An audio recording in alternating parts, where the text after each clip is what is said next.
ये वेव्स का लेक्चर 6 है और हम इसमें सुपरपोजिशन और इंटरफेरेंस देखेंगे। जो मैथ्स हम आज साउंड वेव्स के लिए यूज करेंगे वो ऑलमोस्ट सेम फॉर्म में आगे 12th में वेव ऑप्टिक्स लाइट इंटरफेरेंस में दोबारा आएगा सेम। तो ये लेक्चर लॉन्ग टर्म के लिए भी बहुत इम्पोर्टेंट है, इसीलिए ये थोड़ा आज का लेक्चर लंबा होने वाला है। दूसरी चीज के ये टॉपिक को समझाना और समझना थोड़ा यूनिक है, तो चीजें थोड़ी रिपीट भी होंगी, इसीलिए ये थोड़ा लंबा लेक्चर है। चलो देखते हैं आज का रोड मैप। सबसे पहले हम प्रिंसिपल ऑफ सुपरपोजिशन समझेंगे, कॉन्सेप्चुअली, फिजिकली और इक्वेशन से भी, मैथमेटिक्स। फिर देखते हैं कि कैसे दो ट्रैवलिंग वेव्स एक स्ट्रिंग पर सुपरपोज होते हैं, जो कुछ थोड़े से न्यूमेरिकल एग्जांपल्स सिंपल वाले। उसके बाद अपना मेन टॉपिक है इंटरफेरेंस, रिजल्टेंट एम्पलीट्यूड कैसे निकालते हैं, इंटेंसिटी का क्या रिलेशन है, कंस्ट्रक्टिव डिस्ट्रक्टिव इंटरफेरेंस के क्या कंडीशन है वगैरह। लास्ट पार्ट में साउंड के कुछ एप्लीकेशंस जैसे दो लाउड स्पीकर वगैरह, पाथ डिफरेंस है आप देखोगे, और क्विंकीज ट्यूब से साउंड का मेजरमेंट वेलोसिटी कैसे करते हैं। एक बार फिर याद दिला दूं कि यही इंटरफेरेंस का फ्रेमवर्क बाद में लाइट के लिए भी रीयूज होगा, सेम पैटर्न। अब principle of superposition of waves है थोड़ा सा अ, कई बार मिस मिस अंडरस्टूड भी रहता है, ये कॉन्सेप्ट देख लेते हैं यहाँ। जैसे रियल लाइफ में एक वेव तो होगी नहीं, है ना, या हम जब सुनेंगे तो आइडियल तो नहीं, बहुत सारी वेव्स होंगी। तो एग्जाम्पल है कॉन्सर्ट का साउंड, ये सी वेव्स या गिटार की स्ट्रिंग का साउंड वगैरह। अगर डिस्प्लेसमेंट छोटे हैं तो मीडियम लीनियर बिहेव करेगा, और इसको कहते हैं हुक्स लॉ वैलिड है। इससे हम सुपरपोजिशन लिख सकेंगे y at a given point and in space and time is equal to सारे जो भी वेव्स है y1 y2 y2 इनको ऐड कर दो। इसका मतलब समझो कि हर वेव मीडियम को ऐसे ही डिस्प्लेस करने की कोशिश करती है जैसे वो अकेली होती, इसी को लीनियर, और मीडियम सिंपली इन सबको ऐड कर देगा, है ना, ये है हमारा लीनियर। अगर डिफॉर्मेशन बहुत ज्यादा हो जाए तो मीडियम नॉन लीनियर हो जाएगा, मतलब फिर कंट्रोल सुपरपोजिशन फेल हो सकता। ठीक है, हमारे ये जो सब आगे हम करेंगे वो लीनियर रीजन में है, तो प्रिंसिपल ये वैलिड रहेगा।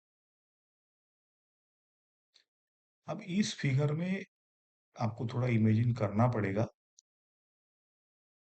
एक स्ट्रेच स्प्रिंग है जिसमें दो पल्सेस अपोजिट डायरेक्शन में जहां आ रहे हैं। जब तक पल्स अलग अलग है, स्ट्रिंग के किसी पॉइंट पर डिस्प्लेसमेंट सिर्फ उसकी एक ही पल्स की वजह से होगा। जैसे ही दोनों पल्स ओवरलैप करते हैं, उस इंस्टेंट पर हर पॉइंट पर नेट डिस्प्लेसमेंट हम लिखेंगे y1 प्लस y2 सुपरपोजिशन। अगर दोनों पल्स एक ही साइड, मान लो दोनों ऊपर है, तो रिजल्टेंट बड़ा बना देंगे पल्स को, जो शेप है वो एकदम बड़ा हो, इसको हम कंस्ट्रक्टिव सुपरपोजिशन बोलेंगे। और अगर एक ऊपर एक नीचे, मतलब अपोजिट में है, तो कैंसलेशन होगा। अब ये पार्शियल मतलब थोड़ा कैंसिल होगा या कंप्लीट कैंसिल होगा, इसको हम डिस्ट्रक्टिव सुपरपोजिशन कहते हैं। समझे। सबसे इंपॉर्टेंट बात है कि ओवरलैप खत्म होने के बाद पल्स अपनी ओरिजिनल शेप और स्पीड के साथ आगे मूव करता है। ठीक वैसे ही जैसे दो फोटोन अगर एक दूसरे के रास्ते में आ जाए तो एक दूसरे को क्रॉस करके ऐसे जाते हैं जैसे दूसरा फोटोन का उसे उस उसका मोमेंटम एनर्जी टकराने के बाद भी सेम रहता है, as if it does not know the existence of other photon. तो लीनियर मीडियम में पल्सेस एक दूसरे को परमानेंटली डिस्टर्ब नहीं करते हैं, है ना, यही है वो, बस टेम्पररी ऐड होते हैं उस इंस्टेंट पे। चलो अब एक अलजेब्रिक एग्जांपल देखते हैं, कैलिब्रेटेड है ये सीखने के लिए। देखो y1 दिया है, ध्यान से देख लो, जो भी है इसका y2 भी माइनस के साथ दिया हुआ है। पहले तो निकालो हर्ष पल्स किस डायरेक्शन में ट्रैवल कर रहा है, कौन से इंस्टेंट पे कैंसल हो जाते हैं हर एक्स पर, और कौन से टी पे ऐसा एक्स ढूंढो कि हर बार कैंसल रहेंगे। समझो, चलो आगे समझते हैं। एक तरीका देखो डायरेक्शन निकाले का, ट्रिक समझ लो, फेस को कांस्टेंट रख दो, जैसे five one equal to 3x - 4t को कांस्टेंट रख दे, तो यहाँ से जो आपका x निकल के आएगा देखो +4t। मतलब जैसे t बढ़ेगा x बढ़ेगा, तो मतलब है राइट जा रहा है। सिमिलरली फाइव टू के लिए आप लिखोगे तो x आएगा -4t। देखो जैसे t बढ़ेगा x घटेगा, माइनस में बढ़ेगा मतलब घट, वो लेफ्ट जा रहा है, सिंपल। पूछा है ऐसा y1 + y2 जीरो कब होगा, तो भाई y1 y2 ऐड करो और इक्वल टू जीरो करो।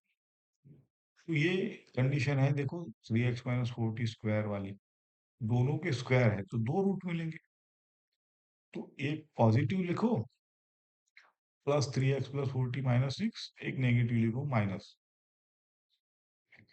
अब जो पॉजिटिव रूट है, पॉजिटिव लिखोगे तो 3x कैंसिल हो जाएगा, तो t मिला है 0.75, तो यही t है जिसपे हर x के लिए जीरो रहेगा, मतलब कैंसिल होंगे पूरे, एक दूसरे को कैंसिल कर देंगे।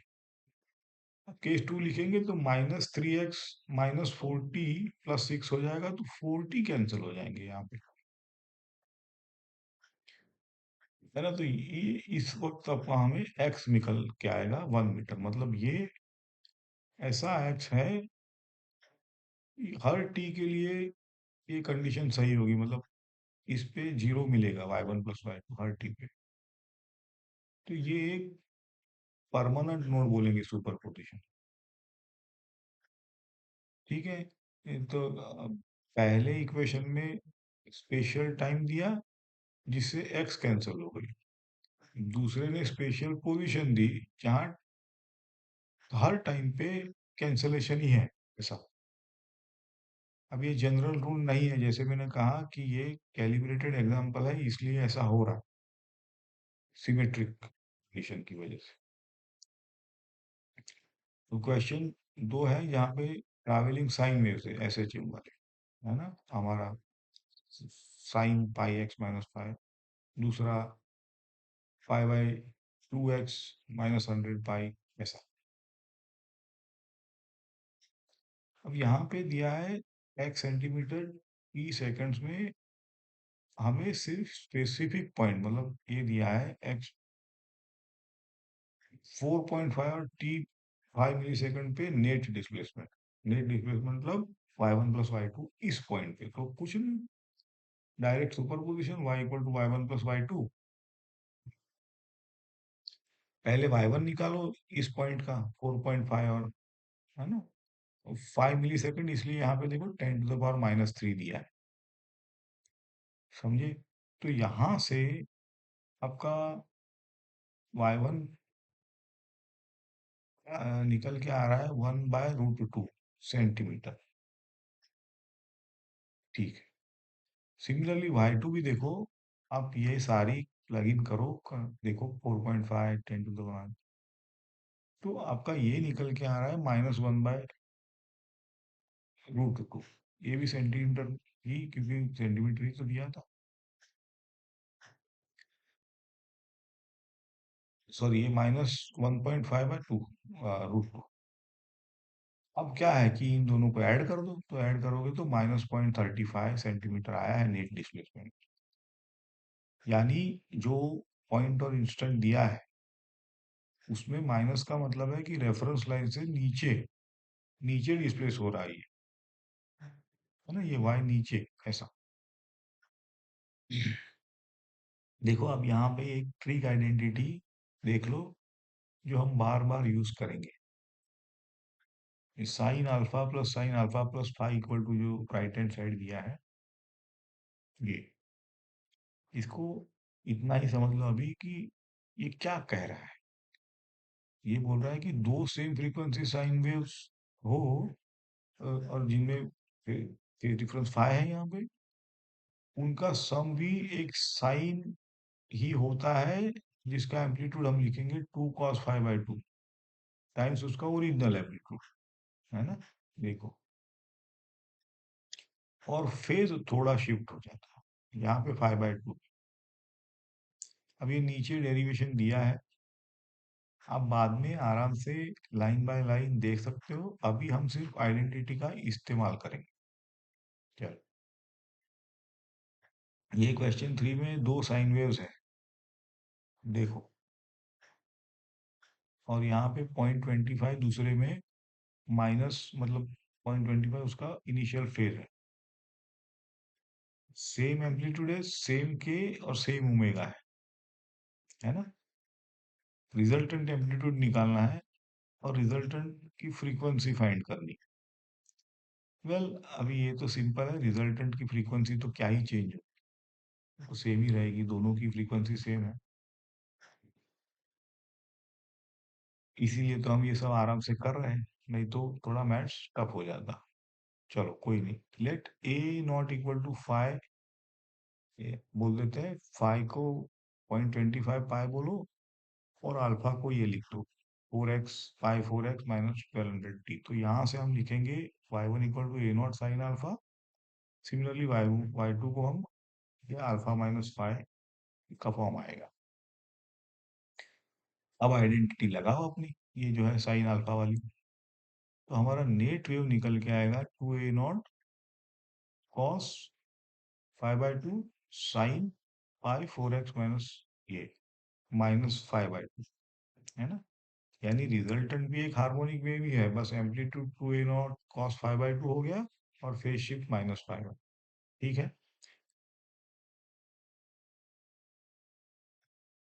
तो यहाँ पे एम्पलीट्यूड क्या है तो निकाल लो, A two A naught cos five by two से जब सारी वैल्यूज रखोगे तो 9.2। फ्रीक्वेंसी के लिए क्या होगा, ओमेगा तो 1200 पाई है, तो इससे एफ निकल के आए। तो दो कोहेरेंट मतलब इक्वल फ्रीक्वेंसी वाले ऐड होने से फ्रीक्वेंसी नहीं सेम हो, मतलब चेंज, बस एम्पलीट्यूड और फेज आप समझ सकते हो कि हो सकता है चेंज। तो अब हम यहाँ ना जो कोहेरेंट कोहेरेंट बार बार यूज होता है उसको देखते हैं। पहले इस स्पेसिफिक केस इंटरफेरेंस बोल दो इसको, जो दो हार्मोनिक मतलब सेम फ्रीक्वेंसी वाले सुपरपोज करते हैं, तो अलग अलग पॉइंट पर रिजल्टेंट एम्पलीट्यूड अलग अलग होता है, क्योंकि फेज डिफरेंस लोकेशन के हिसाब से चेंज होता है ना। ये पॉइंट है, देखो ये आप समझ लो बात। अगर सोर्सेस के बीच, अब ये इंपॉर्टेंट बात है, फेज डिफरेंस कांस्टेंट रहे टाइम के साथ, तो मैक्सिमा और मिनिमा का पैटर्न स्टेबल रहता है, इसी को इंटरफेरेंस पैटर्न बोलेंगे। इसीलिए हम डिफाइन करते हैं कोहेरेंट सोर्सेस, जिसमें हम कहते हैं सेम फ्रीक्वेंसी और उनके बीच phase difference constant in time. बहुत जगह पे यहाँ वहाँ किया होता है डेफिनेशन में, ये आप ठीक से समझ लो कि कोहेरेंट क्या है।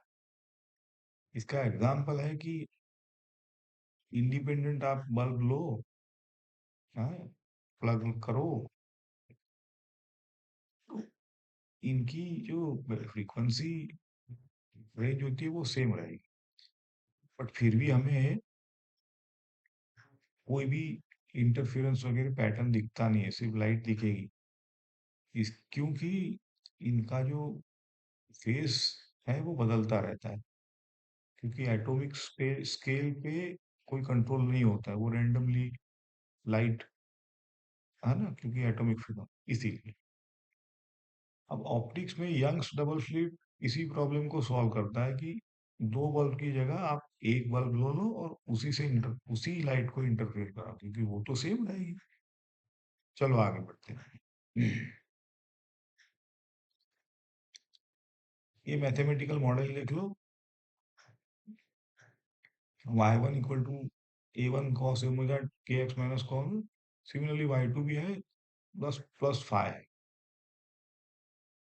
ये फाइ जो है वो दोनों सोर्सेस के बीच का फेस डिफरेंस है और ये कांस्टेंट रहेगा। तो सुपरपोजिशन में क्या लिखेंगे, y1 plus y2। Greek algebra से हम इस सम को एक सिंगल साइन के फॉर्म में लिखते हैं, y equal to R sine के X minus omega T plus theta. यहाँ आर रिजल्टेंट एम्पलीट्यूड है, थीटा एक कांस्टेंट फेज शिफ्ट है, जैसे हमने देखा। अब नेक्स्ट स्लाइड पे हम छोटा सा ट्रिक डेरिवेशन दिखाएंगे, जिससे आर स्क्वायर का फॉर्मूला मिलेगा। ये हमें चाहिए होता है वो। चलो ये शॉर्ट डेरिवेशन है। यहाँ पे आप y1 साइन बीटा लिखो, y2 sine beta plus phi. Beta को के एक्स माइनस ओमेगा जो था वही है यहाँ। अब नेट वाई को क्या लिखना चाहते हैं, R sine beta plus theta. Right side को एक्सपांड करो, देखो वही जो किया था आपने। y2 को भी एक्सपांड करो, जो किया था हमने। Trick identity. अब टोटल y आपका बनेगा a1 plus a2 cos phi sine beta, a2 sine phi cos beta. अब कंपेयर करो किसके साथ, तो R sine beta cos theta plus R cos beta sine theta. तो इससे आपको आर कॉस थीटा मिलेगा a1 plus a2 cos phi, और आर साइन थीटा मिलेगा a2 साइन फाइ। है ना, ये इसीलिए बार बार रिपीट कर रहे हैं हम।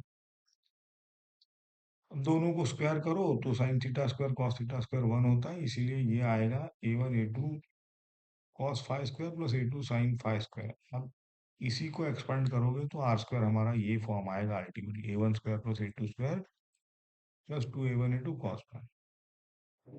यही वो एम्पलीट्यूड फॉर्मूला है जो इंटरफेरेंस में यूज करते हैं। So final amplitude relation R square is equal to a1 square plus a2 square plus 2a1 a2 cos phi. Intensity से रिलेशन होता है I proportional to A square. तो अगर i1 इक्वल टू a1 स्क्वायर की प्रोपोर्शनल है, तो रिजल्टेंट आई मिलेगा i1 plus i2 plus 2 square root of i1 i2 cos phi. ये इंटरफेरेंस का मास्टर फॉर्मूला है, साउंड वेव्स के लिए भी और लाइट के लिए भी। वेव ऑप्टिक्स में ए डिस्प्लेसमेंट नहीं हो गया, लेकिन इलेक्ट्रिक फील्ड एम्पलीट्यूड होगा बस, पर मैच तो सारा वही है। अब फेज और पाथ डिफरेंस का लिंक देखो, phi is equal to 2 pi by lambda delta x. यहाँ डेल्टा एक्स दोनों पाथ के बीच का पाथ डिफरेंस है। कंस्ट्रक्टिव इंटरफेरेंस के लिए maxima phi equal to 2n pi, है ना।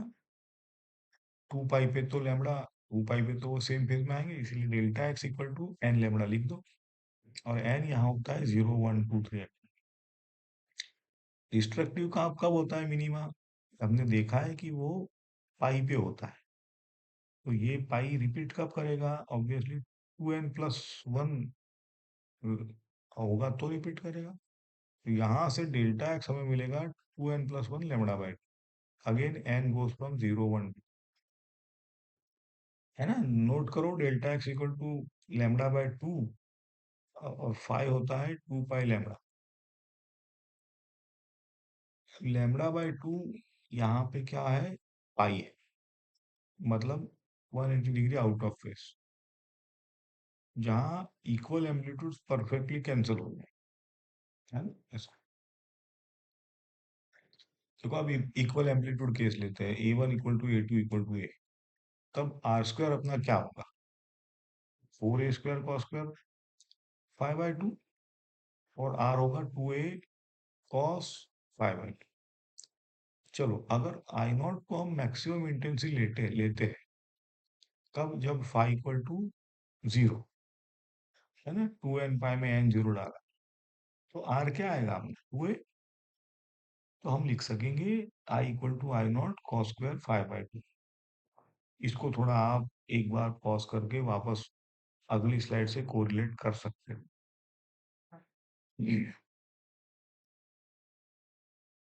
तो आई मैक्स को लिखेंगे हम आई नॉट, और आई मिनिमम को लिखेंगे जीरो, जब फाइव इक्वल टू पाई 3 पाई ऐसे। एवरेज इंटेंसिटी फिर भी I1 + I2 ही रहेगी, मतलब इंटरफेरेंस में एनर्जी डिस्ट्रॉय नहीं होती, बस मिनिमा से मैक्सिमा वाले रीजन में रीडिस्ट्रीब्यूट हो जाती है। दो सोर्सेस है सेम फ्रीक्वेंसी, अगर उन्हें सेपरेटली चलाओ तो पॉइंट पी पर इंटेंसिटी आई नॉट और फोर आई नॉट मिलती है। तो दोनों के साथ नेट इंटेंसिटी निकलती है जब फेज डिफरेंस जीरो, अच्छा तीन केस दिया है, 2 पाई/3, 5। ठीक है, तो ये तो सिंपल है, हम I1 + I2 master formula use करेंगे, और यहाँ दिया है I1 I0, I2 4 I0। Case one लो, फाइव इक्वल टू जीरो डालो, कॉस 5 1, सिंपली आपका 9 I0 निकला है। सिमिलरली केस टू में कॉस 5 - 1/2, तो 3 I0। केस थ्री में 5 पाए, कॉस 5 - 1, तो आपका I0 निकला। तो यहाँ मिनिमम भी I0 तक आ सकता है, मैक्सिमम 9 I0 तक जा सकता है, डिपेंड करता है कि फाई कितना है, समझे। दो आइडेंटिकल सोर्सेस S1 S2 है, पी उन दोनों से इक्वल डिस्टेंस पे है। देखो, जब दोनों इन फेज है, पी पर इंटेंसिटी I0 आती है, तो हर एक सोर्स अकेला होने पर कितनी इंटेंसिटी देता है। दूसरे केस में S1 की पावर 64% ऑफ ओरिजिनल कर दिया, S2 सेम, फेज चेंज हो सकता है, आई मैक्स और आई मिनिमम क्या होंगे। और अगर S1 की पावर 64% कम हो जाती है ना, कम मतलब 36% बची, तो अब आई मैक्स और आई मिनिमम क्या हो। देखो, पहला तो है आइडेंटिकल, मतलब I1 = I2 = I रख दो, इन फेज तो मैक्सिमम पे हो, तो मैक्सिमम के लिए I0 क्या लिखेंगे, स्क्वायर रूट ऑफ I1 और square root of I2 square, master formula से निकला है। इन फेज में फाइव तो जीरो था, कॉस 5 1 इसीलिए, तो यहाँ पे हमारा आई निकल के आया I0/, मतलब हर सोर्स अकेला पी पर I0/4 इंटेंसिटी देता है, यही तो पूछा था। देखो, अब S1 की पावर 0.64 टाइम्स हो गई है, तो हम क्या लिखेंगे, I1 = 0.64 है, I2 तो वही है 0.24 I0, और 0.64 I0 मतलब 0.64, मतलब ये I0/4 करोगे तो 0.16 I0 है। ठीक है, तो ये दोनों मिल गए हम, तो हमारी मैक्सिमम इंटेंसिटी वाली फॉर्मूला में डाल दो, यहाँ से maximum intensity 0.81 I0, minimum intensity मतलब आउट ऑफ फेस, तो बस पता है square root of I1 - I2, है ना, स्क्वायर रूट ऑफ स्क्वायर, तो प्लग इन करने पे 0.01 I0 मिला है। अगर रिड्यूस हो जाती है 64% मतलब 36% बचती है, तो I1 को 0.36 I लिखो, I2 तो हमारा वही है 0.25। तब आई मैक्स क्या लिखेंगे आप, तो 0.3 + 0.5 का स्क्वायर, तो ये 0.64, और आई मिनिमम 0.3 - 0.5 का 0.0। यहाँ से आप देख सकते हो कि जब दोनों का एम्पलीट्यूड इक्वल नहीं है, तो मिनिमम जीरो तक नहीं जाता है, देखा है ना, क्या परफेक्ट। लेकिन कम हो सकता है काफी, लेकिन जीरो नहीं हो, क्योंकि देखो वो स्क्वायर है, तो माइनस का स्क्वायर भी प्लस हो जाए। एक छोटा सा समरी देखो यहाँ, पाथ डिफरेंस है डेल्टा एक्स, मतलब simply X two minus X one करो। फेस डिफरेंस रिलेशन है phi equal to two pi by lambda delta X. Maxima है two N pi, delta X है एन लैम्डा। मिनिमा फाइव है two N plus one pi, delta X लिखो two N plus one lambda by. और ये basic relation लिख दो, lambda equal to V bye.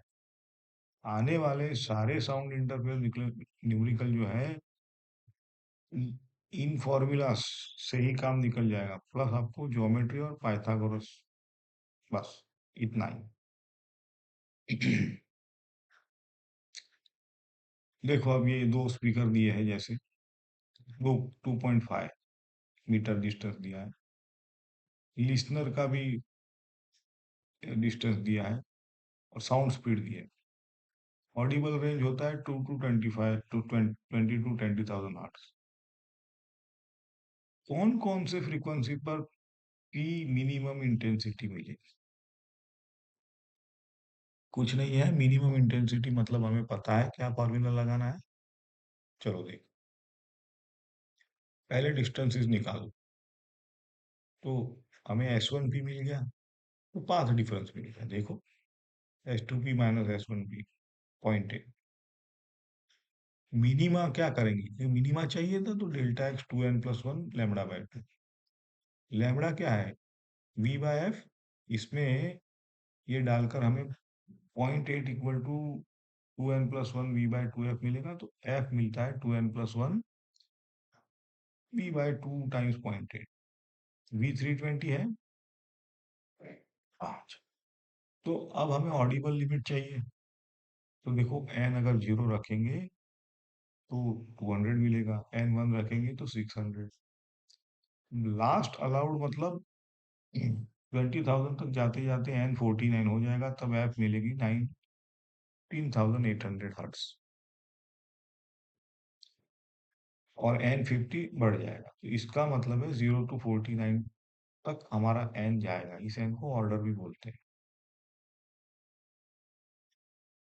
तो destructive interference इसी order में मिलेगा आपको।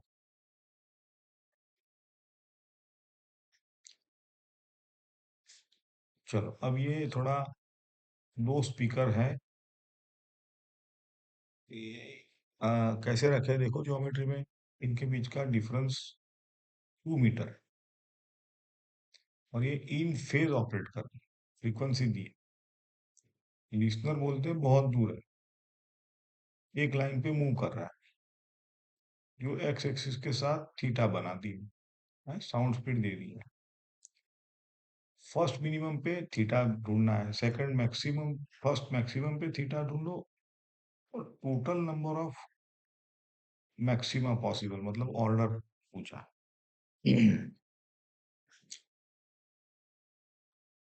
टिपिकल सवाल है ये, टिपिकल है ना, पहली बार एनकाउंटर करोगे तो थोड़ा लगेगा, बाकी इसमें है कुछ नहीं।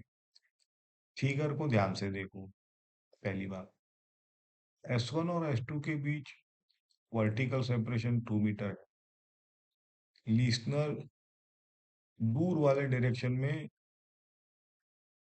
एंगल थीटा बना रहा है। अब ये जो दूर का पॉइंट पॉइंट क्यू लिया है, तो रेज होंगे एस वन क्यू और एस टू क्यू। अब क्यू दूर का मतलब है ये रेस दोनों पैरेलल है, ऐसा समझ लो। और हम एस टू से क्यू जाने वाली जो रे है, उसमें एस वन से एक परपेंडिकुलर ड्रॉप करो, जैसे फिगर में थोड़ा सा दिखा है। अब एस वन एस टू की जो परपेंडिकुलर टू, ये जो ऑब्जर्वेशन डायरेक्शन है, वो इफेक्टिवली एक्स्ट्रा पाथ लेंथ दे रही है, देखो जो तो उसको कैसे निकालेंगे? इसी प्रोजेक्शन को हम S1 S2 साइन थीटा बोलेंगे, क्योंकि सामने वाली साइड है जो ज्यादा है, तो वही हमारा डेल्टा एक्स है। यहाँ हमें S1 S2 2 मीटर दिया, हम डेल्टा एक्स बोलेंगे S2 Q minus S1 Q, और ये अप्रोक्सीमेटली हो जाएगा 2 साइन थीटा, है ना सामने वाली, क्योंकि है ना सामने वाली तो 2 साइन थीटा हो जाएगी। छोटे से एंगल के लिए sine theta equal to theta, तो हम लिखेंगे delta x equal to 2 theta. अब ये रिजल्ट हम यूज करेंगे मिनिमा और मैक्सिमा एंगल निकालने के लिए। सबसे पहले वेवलेंथ ये मिल जाएगी हमें, नंबर प्लग करके 0.55। फिर वही इस बात रिलेशन, फाइ है 2 पाई लैम्डा डेल्टा एक्स, है ना। अब फर्स्ट मिनिमा के लिए फर्स्ट का मतलब n0 ले लो, तो फाइ आपका मिलेगा पाई, तो pi equal to 2 pi lambda delta x, यहाँ से delta X λ/2, but delta x तो हमें पता है 2 थीटा है, तो यहाँ से हमें थीटा अप्रोक्सीमेटली 7.9 डिग्री मिलता है। ये फर्स्ट मिनिमा का डायरेक्शन। ओके, अब फर्स्ट मैक्सिमा के लिए क्या करेंगे, n = 1 रखेंगे, क्योंकि ये सेंट्रल मैक्सिमम के बाद वाली है। ये थोड़ा आपको यहाँ पे मैं मैं बताऊंगा कि आप इसको लेमा की तरह रखें, क्योंकि ये फर्स्ट तो वैसे भी मिल रहा है, लेकिन इन्होंने समझो कि दूसरा पूछा है जिसको हम फर्स्ट बोल रहे हैं, तो यहाँ पे n1 लेंगे, 0 नहीं लेंगे, है ना। ये जब जब मैंने बोला है वो आपको थोड़ा समझ में आएगा, थोड़ा क्लिक होगा बात। तो डेल्टा एक्स है n λ, है ना, क्योंकि n1, तो यहाँ से लेमड़ा पॉइंट, सॉरी लैम्ब्डा तो 0.55 मीटर है, तो अप्रोक्सीमेट रिलेशन डाल दो, delta x equal to 2 theta equal to 0.455, यहाँ से हमें थीटा अप्रोक्सीमेटली मिलेगा 15.8। अब मैक्सिमम नंबर ऑफ मैक्सिम, ये थोड़ा मतलब क्या, मैक्सिमम नंबर ऑफ मैक्सिमा का मतलब ही थोड़ा समझने में टाइम लगता है, फिर भी देख ही लो आप, सुन लो। इसका मतलब है मैक्सिमम पॉसिबल डेल्टा एक्स कब होगा, इसका मतलब ही होगा, तो टू ही रहेगा डेल्टा एक्स, और इससे ज्यादा क्या बनेगा, दोनों के बीच का सेपरेशन 2 है ना, तो वही तो है। अच्छा, तो delta x is equal to 2 metre हमें मिल गया मैक्स। अब मैक्सिमम कंडीशन क्या होती है, n λ, तो इसको 2 डाल दो, तो यहाँ से n हमें मिलेगा 3.6। अब एक n इंटीजर होना चाहिए, तो 4 तो नहीं ले सकते हम, क्योंकि मैक्सिमम ही 3.6 है, तो नंबर्स अलाउड कितने हो जाएंगे, 0 1 2 3, इसका मतलब है total 4 orders of maxima possible है, समझ गए, इंक्लूडिंग द सेंट्रल, क्योंकि सेंट्रल पे जैसे मैंने कहा 0 होता है ऑलरेडी। एक ट्यूब है जिसमें 2 पाथ है, एक स्ट्रेट पाथ मतलब उसका 2r, एक सेमी सर्कुलर तो उसका πr, रेडियस है 2 से 20 से। सेम सोर्स से साउंड दोनों पाथ से जाकर रिसीवर पर मिलता है, फ्रीक्वेंसी दी है 1000 से 4000 के बीच, साउंड स्पीड दे दी है, हमें उन सभी फ्रीक्वेंसीज का सेट चाहिए जहां रिसीवर पर मैक्सिमम इंटेंसिटी मिले, यानी क्या है, कंस्ट्रक्ट। अब स्ट्रेट पाथ में, अब जैसे हमें पता है L2r 0.4, सेमी सर्कुलर में L हमें पता है πr 0.68, तो पाथ डिफरेंस क्या हो गया इन दोनों के बीच, है ना, इनका लेंथ का डिफरेंस ले लो, तो 0.228।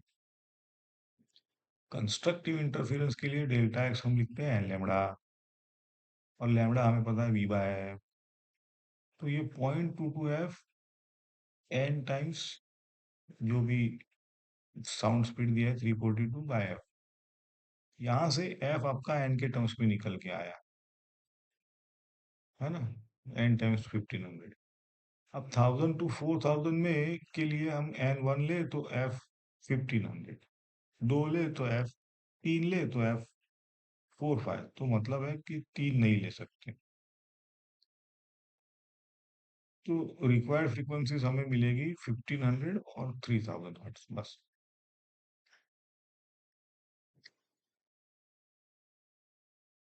देखो अब क्वेश्चन 9 के लिए ये जो 1D ज्योमेट्री है थोड़ी इंट्यूटिव है।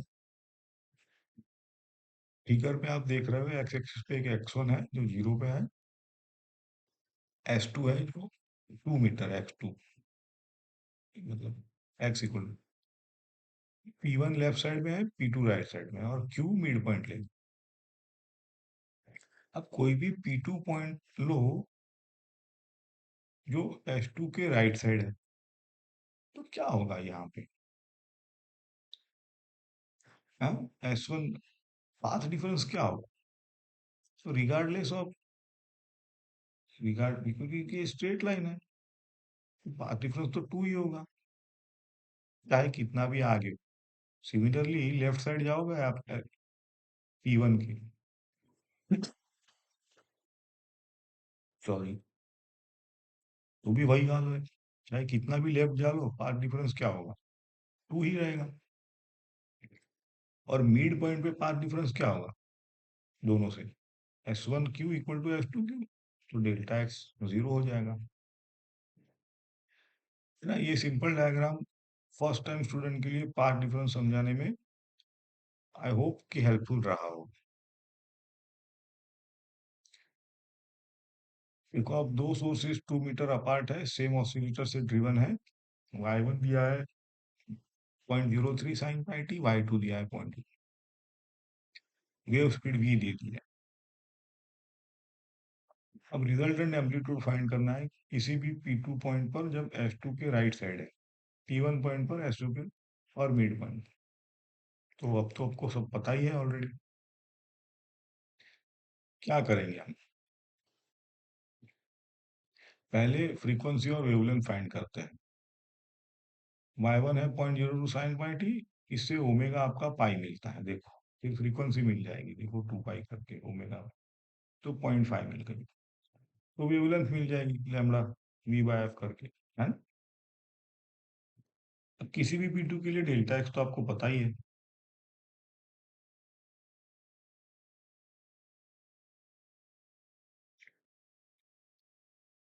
जो कि 2 मीटर है। फेज डिफरेंस लिखेंगे phi equal to 2 pi by lambda delta x. तो यहाँ से फाई आपका आ जाएगा 4 पाई बाय 3।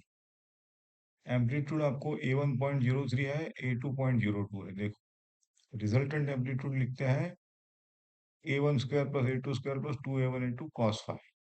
तो कॉस 4 पाई बाय 3 है, तो ये -1/2, तो इससे आपका AR मिल जाएगा, है ना। इस कुछ इसका न्यूमेरिकल वैल्यू 0.026 आता है। अब सेम थिंग आप लेफ्ट पे जाओ S1 के, ज्योमेट्री सेम है, उल्टा साइड है, डिफरेंस तो सेम रहेगा, तो डेल्टा एक्स भी सेम तो फाई भी सेम, तो AR भी सेम, देखो सेम थिंग। मिड पॉइंट पर क्या, जैसे मैंने कहा डेल्टा एक्स 0 तो फाई 0, तो AR A1 प्लस A2 कर दो सिंपली, रिजल्टेंट एम्पलीट्यूड ये हो जाएगा 0.02। तो लाइन के बाहर पार्शियल डिस्ट्रक्टिव इंटरप्रिटेशन मिल रहा है, देखो, और सेंटर पे पूरा कंस्ट्रक्टिव मिल रहा है, क्योंकि सीधा A1 प्लस A2 पर लिखा है।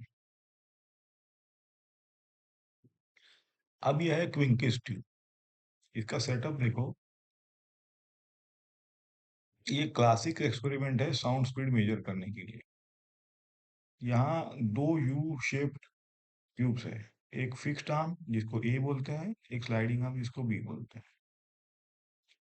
सोर्स पी पर ट्यूनिंग फोर्क लगता है, जो दिखाया है, जिसका फ्रीक्वेंसी है N0, और Q पर आप कान रख दो या माइक्रोफोन से इंटेंसिटी सुन सकते हो या मेजर करते हैं। दो पॉसिबल पाथ हैं, एल ए जो आर्म के थ्रू, एक आर्म ए के थ्रू, और एल बी जो आर्म बी के थ्रू। जब रिसीवर पर मैक्सिमम इंटेंसिटी मिलती है तो कंडीशन है कि दोनों पाथ का पाथ डिफरेंस इंटीजर मल्टीपल का लैम्बडा हो, है ना। तो हम लिखते हैं L B minus L A should be n lambda, ये तो हमें पता है किसी भी एन इंटीजर के लिए। अब हम क्या करेंगे, स्लाइडिंग ट्यूब को डिस्टेंस एक्स से आगे खींचते हैं। इससे पाथ लेंथ जो है बी की वो 2x बढ़ती है। देखो ऊपर एक x, नीचे भी x बढ़ा तो 2x। तो एल बी प्राइम हम हमारा हो जाएगा एल बी प्लस 2x। अगले मैक्सिमम पर हम लिखेंगे L B prime minus L A is equal to N plus one, क्योंकि एन तो हमारा था ही ऑलरेडी लैम्बडा, मतलब अगले इसमें। तो यहाँ पे एन प्लस वन। अब सिंपली ये दोनों इक्वेशंस का लेफ्ट और राइट सब्ट्रैक्ट करो। इससे आपका आ जाएगा 2x इक्वल टू लैम्बडा। तो डायरेक्टली लैम्बडा आपका आ जाएगा 2n0x। यानी सक्सेसिव मैक्सिमा के बीच x से डायरेक्टली वेवलेंथ और फिर स्पीड निकालते हैं। अब ट्विंकी एक्सपेरिमेंट में डिटेक्टर को इनिशियली मिनिमम इंटेंसिटी है। स्लाइडिंग ट्यूब को 9 सेंटीमीटर खींचने पर सेकंड टाइम मैक्सिमम इंटेंसिटी मिलती है। देखो मतलब मिनिमम से फर्स्ट मैक्सिमा और सेकंड मैक्सिमा, ये पूरा जर्नी 9 सेंटीमीटर में हो गया। साउंड दिया है स्पीड 336। तो 4 की फ्रीक्वेंसी फाइंड करो। चलो हमें पता है कि 9 सेंटीमीटर, तो पाथ बी का कितना इंक्रीज होगा, 2x मतलब 80 सेंटीमीटर। सोचो मिनिमम से फर्स्ट मैक्सिमम तक तो पाथ डिफरेंस क्या होता है, मिनिमम से फर्स्ट तो मिनिमम ही लैम्बडा बाय 2 था, फर्स्ट लैम्बडा होता है तो लैम्बडा बाय 2 चेंज होगा, है ना। और फर्स्ट मैक्सिमम से सेकंड मैक्सिमम तक फुल लैम्बडा, है ना। तो हम लिखेंगे लैम्बडा बाय 2 पहला प्लस लैम्बडा, तो 3 लैम्बडा, और ये इक्वल होता है 18 सेंटीमीटर। तो इससे हमें लैम्बडा मिल रहा है 0.12 मीटर, यहाँ पे सब इक्वेट करने के बाद स्पीड हमारी 336 है। तो इससे ट्यूनिंग फोर्क की फ्रीक्वेंसी मिल जाएगी बी बाय लैम्बडा करके 2.8 किलो। अब ये क्विंकवी एक्सपेरिमेंट ने इस बार ट्यूनिंग फोर्क का फ्रीक्वेंसी डायरेक्टली दिया 1328। इनिशियली डिटेक्टर मैक्सिमम पे, जब स्लाइड 12.5 से खींचे तो फिर से पहली बार मिलता है मैक्सिमा, है ना। मत, मतलब ये दोनों सक्सेसिव मैक्सिमा है। साउंड का स्पीड क्या है, चलो बहुत ही आसान है ये तो।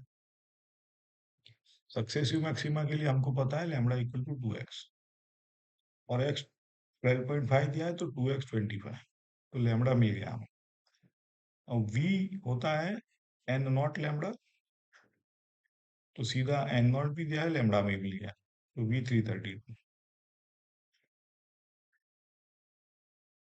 तो ऐसे इसी तरह से हम साउंड स्पीड निकालते हैं क्विंकी से। तो यहाँ दो आइडेंटिकल लाउड स्पीकर दिए हैं, 3 मीटर अपार्ट है, सेम ऑसिलेटर।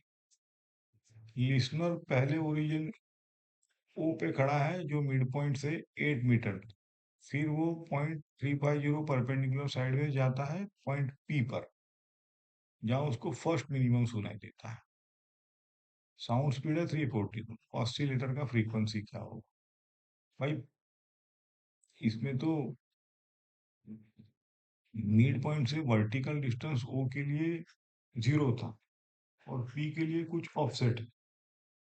लेफ्ट स्पीकर पे पी तक का डिस्टेंस क्या होगा, है ना, x1 square root of 8 square plus जो भी डिस्टेंस है, तो इससे x1 आपका 8.8। अब राइट स्पीकर पे पी तक का डिस्टेंस क्या होगा,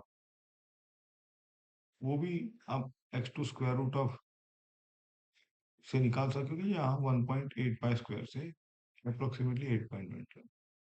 अब पाथ डिफरेंस निकालो X two minus X one करके। यही हमारा बेसिक डेल्टा एक्स है जिसके कॉरस्पॉन्डिंग पी पे फर्स्ट मिनिमम आ रहा है। तो general phase path relation phi equal to 2 pi by lambda delta X. First minimum के लिए एन जीरो रखो, phi equal to 2n+1 pi equal to pi. तो पाई हमारा इक्वेट करने पे मिलेगा 0.264। अब फ्रीक्वेंसी होता है वी बाय लैम्डा, तो वी दिया हुआ है, लैम्डा 0.264 हमने निकाल लिया है यहाँ पे। तो फ्रीक्वेंसी यहाँ पे आ रही है 1.3 किलो, यानी ऑसिलेटर का फ्रीक्वेंसी अप्रोक्सीमेटली 1300 हर्ट्ज। तो ये बहुत एग्जांपल हमने देख लिए। मैंने पर्पसली इसको लेंदी रखा है इस लेक्चर को, ताकि आप इसको सारे सम एक दो बार करोगे तो आपको क्लियर हो। अब एक छोटा सा ब्रिज वेव ऑप्टिक्स के लिए, क्योंकि ये वेव ऑप्टिक्स ही है ऐसा समझ लो। जो इंटरफेरेंस का मैथ्स आज हम साउंड वेव के लिए सीखा है, जैसे सुपरपोजिशन, y1+y है, कोहेरेंट सोर्सेज मतलब same frequency constant period, phase path relation है ना, phi equal to 2 pi lambda वाले, maxima delta x equal to N lambda, minima delta x equal to 2n+1 lambda है by 2, intensity master formula I1+I2, ये सब exact form आपको wave optics में भी दिखेंगे सारे के सारे। समझ लो कि हम यहाँ वेव ऑप्टिक्स पर, ये यंग डबल स्लिट में, मल्टीपल स्लिट में, थिन फिल्म में, एटसेट्रा में सिर्फ फिजिकल क्वांटिटी चेंज हो जाएगी। जहाँ हम डिस्प्लेसमेंट प्रेशर की बात कर रहे हैं, वहाँ हम इलेक्ट्रिक फील्ड का एम्पलीट्यूड लेंगे। तो आज जो कॉन्फिडेंस आपने इंटरफेरेंस पर बनाया है, वो डायरेक्टली ऑप्टिक्स के इंटरफेरेंस क्वेश्चन में यूज होगा डायरेक्ट। आपका 80% काम वहां समझ लो हो गया। चलो क्विक समरी करते हैं। सुपरपोजिशन प्रिंसिपल मतलब लीनियर मीडियम में नेट डिस्प्लेसमेंट लिख सकते हो y1+y2 वाला। पल्सिस ओवरलैप करते हैं, अपनी आइडेंटिटी नहीं खोते। ओके। इंटरफेरेंस के लिए R square equal to A square plus A2 square, sorry A1 square और 2A1 into cos square. Intensity का मास्टर फॉर्मूला I1+I2 देख लो, square root of 2n cos। Conditions क्या होती है फाई के लिए, 2 pi by lambda delta X. Delta X क्या होता है, एन लैम्डा मैक्सिमम के लिए, और मिनिमा के लिए 2n+1 लैम्डा/2। इक्वल एम्पलीट्यूड है तो आई लिखो I0 cos²φ/2। इसमें एनर्जी मिनिमा से मैक्सिमा में रिडिस्ट्रीब्यूट होती है, डिस्ट्रॉय नहीं होती। तो क्विंकिस ट्यूब में सक्सेसिव मैक्सिमा से λ2x v equal to 2n0x मिलता है। और सबसे अब इम्पोर्टेंट कॉन्सेप्चुअल पॉइंट देख लो कि यही super position plus interference toolkit आपको आगे साउंड वेव में, प्रॉब्लम्स में, ईएम वेव्स में, ऑप्टिक्स में, गैसेस फ्लूइड में, छोटे छोटे एम्पलीट्यूड सब जगह मिलने वाली। इसलिए इस लेक्चर को अच्छे से एक दो बार रिवाइज कर लेना, ताकि ये सारे आपके आने वाले जो टॉपिक्स हैं वो क्लियर रहे।